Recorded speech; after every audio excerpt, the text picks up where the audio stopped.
Marks. Yeah, on a woman's back. She says she got these bite marks while trying to fight off a carjacker. She was thrown to the ground, punched, and then bit. At this time, Your Honor, the state will provide a factual basis for for the felony plea in this case. If this matter would have went to trial, the state would have been able to prove beyond a reasonable doubt that at approximately 1:15 a.m., APD officers responded to the incident location of 1815 Sidney Marcus Boulevard Northeast in Fulton County, otherwise referred to as the dump, concerning a reported carjacking. Upon arrival, officers could hear the victim screaming for help as she struggled with the defendant over a gun. As officers approached, they observed both the victim and the defendant fighting over a gun in the back of the victim's car. Officers separated them and detained them. This interaction between the defendant and the victim were caught on body camera footage. The car was up against a tree in the middle of the parking lot. According to the victim, she was sleeping in the driver's seat of her car when she was awakened by the defendant banging on the driver's side door and demanding to be let into the car. The victim, Ms. Lewis, declined to let him in, at which point the defendant opened the door and attempted to get in the car. The victim and defendant then got into a physical altercation that spilled out of the car into the parking lot. The defendant overpowered the victim, Ms. Lewis, and re-entered the victim's car and attempted to drive away. The victim, however, grabbed onto the defendant and prevented him from leaving. During the struggle, the defendant began driving the victim's car while still trying to fight the victim off.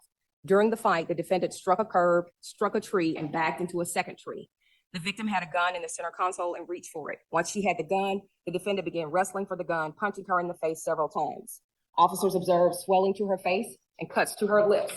The victim also advised that the defendant bit her several times in the back. Officers observed blood to her pink hoodie. EMS arrived on scene and treated the victim for her injuries. They found an estimated 10 bite marks on her back. Speaking with the victim, Your Honor, it was actually about 14 bite marks. Further investigation revealed the defendant had recently fled the scene of 761 Sidney Marcus, where the Quick Trip is, where he had stolen a roll of duct tape. The duct tape was recovered from his person and returned to Quick Trip. When the defendant was being detained, he claimed the victim jumped on him, armed with a pistol, and he fought her off. He claimed he was the victim of an attempted robbery earlier. The defendant said he knocked on the bitch's window and told her to wake up and that the bitch pulled a pistol on him. He continued to call her a bitch on scene and told officers she was lying. The defendant said he was just trying to tell her it was too dangerous for her to be sleeping out there. The victim, Ms. Lewis, also had her dog in the car, which she advised ran in fright when the attack happened, and that the defendant kicked the dog. Your Honor, the victim, Ms. Monet Lewis, is on the Zoom call. And speaking with Ms. Lewis, she is actually still suffering both physically and mentally since this has happened to her. She indicated that during the attack, the defendant squeezed her windpipe profusely. To try to make me let go of the gun when he realized the punches were not doing anything. Eventually, police arrived. Monet said she was put in handcuffs until they determined she was the victim. The suspect, Jarius Anderson, was arrested, charged with aggravated assault, battery, and hijacking a motor vehicle. Monet is convinced her attacker wanted more than just her car. Trying to snap their windpipe, you're trying to kill them. I just want to know why. And she thought that he was trying to kill her. I actually sent, because I thought this was a bond hearing this morning, sent pictures that the victim provided me on last night. She had several cuts, abrasions all over her body. She indicated that the car that she had was pretty much almost a brand new car, and that she'd only had it for, I think, a little over a year. She says right now that she has $9,000 that she still has to pay on that car, even though the defendant, when he drove the car into a tree, wrecked the car. She's experienced a series of, traumas. She feels like she needs, mental health treatment, but does not have the financial means to pay for it. She believes that the defendant, she did not know the defendant, had never seen the man in her life. She believes that he is a threat to society and that he will do this to someone again. The defendant is a total stranger to her. And all of these things that he did to her were extremely dangerous. But forced himself behind the wheel of her car. He had his arm around her neck and he was driving recklessly through this parking lot before eventually crashing into this tree and knocking it down. People need to know. Monet Lewis wants every woman to hear what happened to her in this Buckhead parking lot 2 weekends ago. She was in her car with her dog Shadow when she heard a bang on the window. And then next time my door swung open. And then he literally just pulled me out the car and then he started choking me. It wasn't like all the way around the throat, it was right here. So that's how I knew he was trying to kill me. There was no. It's still hard to recount. She thought she was going to die when Shadow jumped out and bit her attacker. But after Shadow had bit him, he kind of let go of me for a second. When he let go of me, I got up and tried to run to the car to get my gun. But the fight continued. The man grabbed her again and attempted to drive off while still fighting with Monet, hitting trees in the process. Today, Your Honor, unless you want me to wait to tell you what the state is asking. Or you want me to- You can tell me when you want. Ms. Lewis is also on the call, so I don't know if she wants to be heard, if you've talked to her, or if a victim advocate has. I don't want to put her on the spot. I'm happy to hear from Ms. Lewis if there are things she wants to add beyond what you've highlighted in terms of how this has affected her and continues to affect her. She does want to be heard now. Okay. Ms. Lewis, are you there? Yes, I'm here.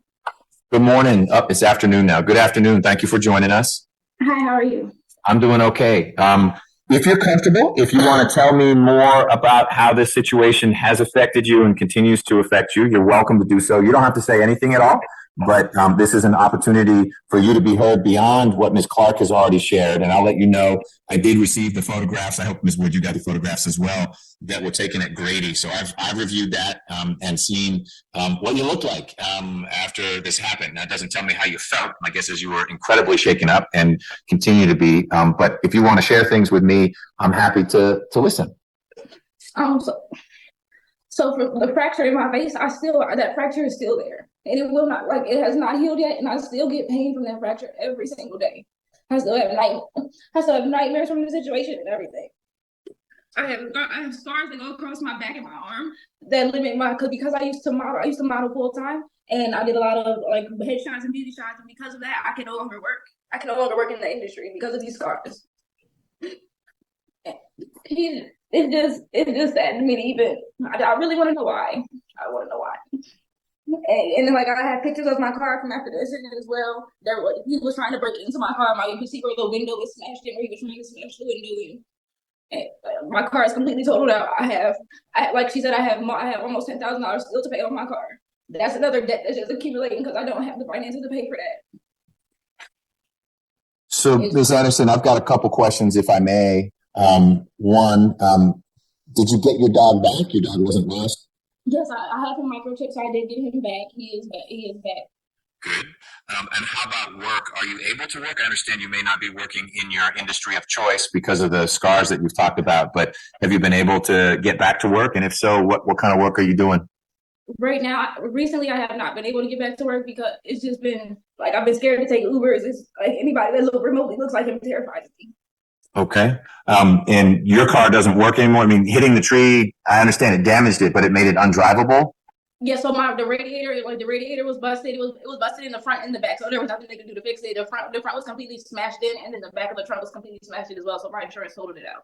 Okay. And is that a car that you had leased or purchased, or what was the? I had bought it through Carvana, so I guess it's considered a lease. I don't really know I don't know the difference, to be honest. And it just looked like I'm just looking at me and looking at the size of him. I am 5'4" and 105 pounds. He wanted to take the car. He could have took the car without having to beat me almost to death. Okay. Well, Ms. Lewis, I appreciate you being here. I know this is not easy to talk about or hear about, and it's only been a year, so it's still pretty close in time and fresh in mind, clearly. I'm sorry for what you went through. Is there anything more, or do you feel like you've covered what you wanted to cover? I'm okay. Okay. Well, I know you're not okay, but I appreciate you sharing what you shared. Thank you. Let me get a little bit more information here. Ms. Jackson, good afternoon. Can you share with me what criminal history information you have, if any, on Mr. Anderson? Good afternoon, Your Honor. He has 12 cycles. The last arrest was September the 30th, 2022 in Barrow County, Georgia for a DUI. There was no disposition for that arrest. He did receive first offender treatment in 2012 out of Lawrence County, Georgia, for possession of marijuana with the intent to distribute. That case was sealed April the 25th, 2020. He does have misdemeanor convictions. Sworn in 2019 out of Clayton County for Terroristic Threats Act. Sworn in 2010 out of Loganville, Georgia for a DUI. Nothing in addition, Your Honor. Thank you. Ms. Clark, what is the state's recommendation? Your Honor, the state's recommendation is for count 1, 10 years confinement. For count 2, 15 years to serve 10 in confinement. And for count 3, battery, 12 months confinement. We're asking that these charges be run concurrent, Your Honor. All right. Any conditions of probation? Yes, Your Honor, we're asking that the defendant be required to have a mental health evaluation to complete treatment, if recommended. Also, Your Honor, we're asking for no contact with the victim. And also, Your Honor, an anger management course. And if the defendant is determined to have mental health treatment is a recommendation, we're asking for a HIPAA waiver to confirm, so the probation will be able to confirm the treatment. No drugs unless prescribed, and gainful employment. All right. Thank you. Oh, Your Honor, sorry. Also restitution to the victim in an amount of $9,000. All right. So if we're going to do restitution and we would table that for today, you'd need to get some form of documentation from Ms. Lewis showing that it sounds like that's something she could get if it was totaled and insurance is paid out. We can make sure it's not a double recovery, or maybe that money's going to the insurance company. Who knows? But certainly we can address that. Let's see if we're actually going forward with the plea today. Ms. Wood. Thank you, Judge. Mr. Anderson, from the time I received this case, has wanted to accept responsibility. We actually tried to plead this on September 13th. Mr. Peoples was the prosecutor at the time. He needed more time to speak with the victim. The incident stems from a period of time in Mr. Anderson's life where he was struggling with the loss of his mother's death and attempting to learn how to process grief. I do want to just give that context to the court. It is his understanding that the victim was involved with some gentleman who had robbed him earlier in the evening at the MARTA station. He was robbed of his phone, his book bag, and $800. We're not making excuses. I just do want to present that information to the court. He is 38 years old. He's originally from Savannah. He's lived here in Atlanta for 15 years. He has 4 children. He's married. He is an electrician by trade. You heard about his criminal history. He doesn't have a lengthy violent past. Judge, I do believe this is pretty much a one-off. We're asking the court to consider a sentence of 5-1. He's been in custody 381 days on this case. I'm asking for a special condition of a mental health evaluation and a treatment recommended from that evaluation, as well as a stay away from the victim. And I would also request a restitution hearing. All right. And Mr. Anderson, when you are released, do you go back to Savannah? Are you living in Fort? Where would home be for you? McDonough. And who is in McDonough? My wife. All right. I heard you have 4 kids. Are those 4 kids in that household, or are they elsewhere? Nah, I got 3 grown kids and 1 young one. Okay. And is the young one with your wife in McDonough or somewhere else? She's with my wife in McDonough. So you've got a daughter. How old is she? 8. 8.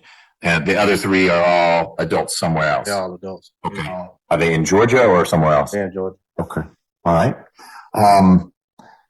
Anything you want to add to this situation? I just want to apologize to the victim. This never should have happened. Like I said, I was robbed that night. She was with a group of guys who I thought robbed me, and I was just trying to get my belongings back. I just want to offer an apology, a formal apology right now, that this never should have went that far, and I was just trying to get my belongings back. The apology is important, and I appreciate you doing that. Obviously, it doesn't fix many of the things that Ms. Lewis is working through, but it's important for that to be spoken and for that to be heard. I'm curious, I guess, if you perceived that Ms. Lewis was with these guys who had taken your stuff. I haven't heard anything about, either from what the police observed or from Ms. Lewis's perspective, that it was a 4-on-1 or a 5-on-1, that you were fighting with a bunch of guys and Ms. Lewis. It sounds like you were attacking Ms. Lewis and not someone else. Where did the other guys fit in? If I had a camera and was filming the whole thing, where were they during this? They was in the vicinity. Like I said, they ran off. Okay, I didn't hear the ran off part. No, okay. I didn't say that. Okay. They ran off. Were they in the car? They were in the vicinity. In the vicinity. Okay. And you thought, we don't know, you thought they were the ones who had robbed you up at the Quick Trip? No, I was at the MARTA station. The Lindbergh MARTA station. Lindbergh Okay, so this is MARTA. all in the same vicinity. All this was in the same vicinity. Okay. All right. And you had taken from you a bunch of money and belongings. Belongings, my book bag, Okay. my phone. And then you ended up at the QT Ended up at the QT. and then ultimately in the dump parking lot. Okay. All right. Ms. Clark, did you have something you wanted to add? Yes, Your Honor. The victim has, of course, is listening. She sent me a text. She said that she does not know who robbed him. She did not have anyone with her that night. Okay. What I want to do is a back and forth. If there's a trial, we'll do that. Okay. Ms. Lewis is the victim here. She doesn't need to defend against anything. And it was helpful to hear from Mr. Anderson. That's why I asked. He said these other people were in the vicinity. He's not saying they were in the car with Ms. Lewis and they jumped out when he approached. And he may well be that night, Mr. Anderson, after what you went through, you weren't thinking in the right way, because what you did to Ms. Lewis isn't something that should happen to Ms. Lewis. And you've apologized. And like I said, that's important to hear. I want to admit it doesn't happen again to anyone else. You've seen and heard the impact that it had on Ms. Lewis. Here we are a year and a couple weeks later, and it's difficult for her to talk about it. I've seen the pictures of how she looked there in the emergency room right after, and for her to say their scars make sense.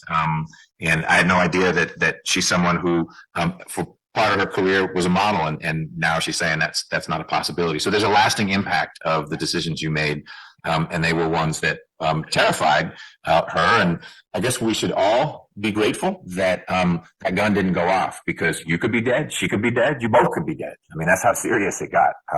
She was scared enough that she was reaching for that, and fortunately the police arrived in time so that it didn't get worse than this already very bad situation. Mr. Anderson, I find that there's a factual basis for your plea. That doesn't mean I'm saying if you go to trial, the jury's going to convict you. But I do think that if the jury heard the kinds of things Ms. Clark has talked about, sees the pictures that they'd get to see, here's testimony from Ms. Lewis, that they could find you guilty. So I'm going to accept your plea.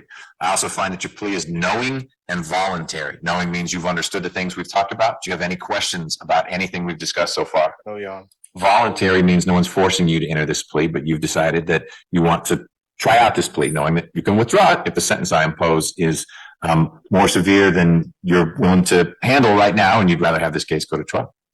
I'm sentencing you pursuant to the Probation Options Management Act.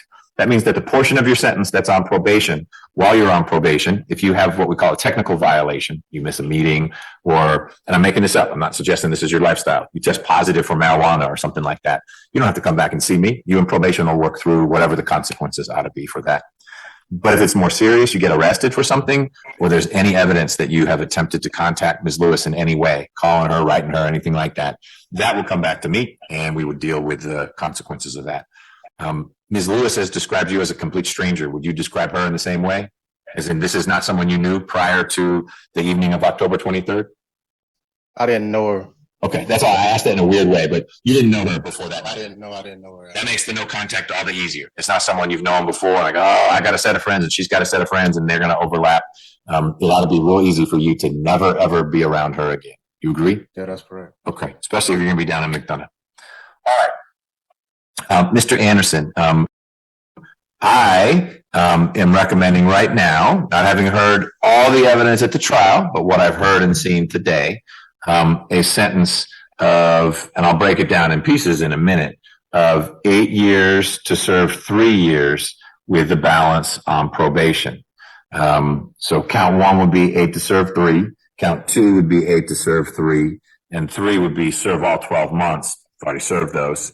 They'd all run concurrently with each other. You get credit for the time you've been in.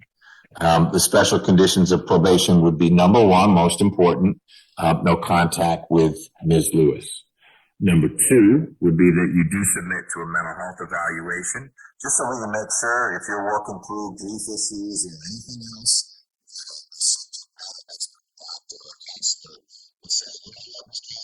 you will be safer, and the people at home will be safer if you get some counseling or you take medication, whatever the experts say. If they recommend some form of treatment, that treatment becomes part of your probation. You'll need to take an anger management course. And I'm going to table the question of restitution for 2 reasons. 1, the state needs to prove it up. But 2, I don't even know if you're going to go forward with your plea or not. So You and Ms. Wood to talk about it. Clearly, my sentence is more severe than what Ms. Wood asked for. It is 2 years longer, and it's one in terms of custody and 1 year more of probation. It's less than what the state asked for. I understand what the state asked for as well. I think this is important for Ms. Lewis to hear. You can hear it as well. I deal with aggravated assaults of all types and natures. And what happened to Ms. Lewis is inexcusable, and it's terrifying to her. But you being in jail for 7 years longer than what I imposed isn't going to make her any safer, because I don't think you're ever going to be around her again. It is going to incapacitate you for more years than I think is necessary, and takes you out of a situation you ought to get back to if it's safe and healthy for you to get back to, which would be to be with your family. And 3 years is not a light sentence. I bet you could tell some stories that would be just as traumatic about what the last year has been like at Rice Street. And I'm mindful of that, and that's part of your sentence. But I think that 3 years is sufficient punishment and deterrence, that right now I find that to be a reasonable sentence. Two more things. One, that's not necessarily your sentence if you go to trial and you're found guilty. Ms. Wood would be able to say, hey, judge, you thought that 8 serve 3 was reasonable back in the day, but I could hear more. We would have live testimony from Ms. Lewis. She would have to relive it all. I might learn more about the scope of her injuries, et cetera. So I don't want you to think that you know what would happen if you go to trial and you're found guilty. It would not be a vindictive sentence on my part to sentence you to more after trial is over. Second thing, you and Ms. Wood should talk, because this isn't what you asked for through your lawyer. And so I stand by what I said at the beginning, which is you can withdraw your plea if you think that going to trial would be a better situation for you. And so you know, you will be on our January 10th trial calendar. So trial is not a distant, when would this happen? I would see you again for your final plea, which would be after Thanksgiving, where we would basically repeat this, and I don't know what would have changed by then. And then in early January is the trial.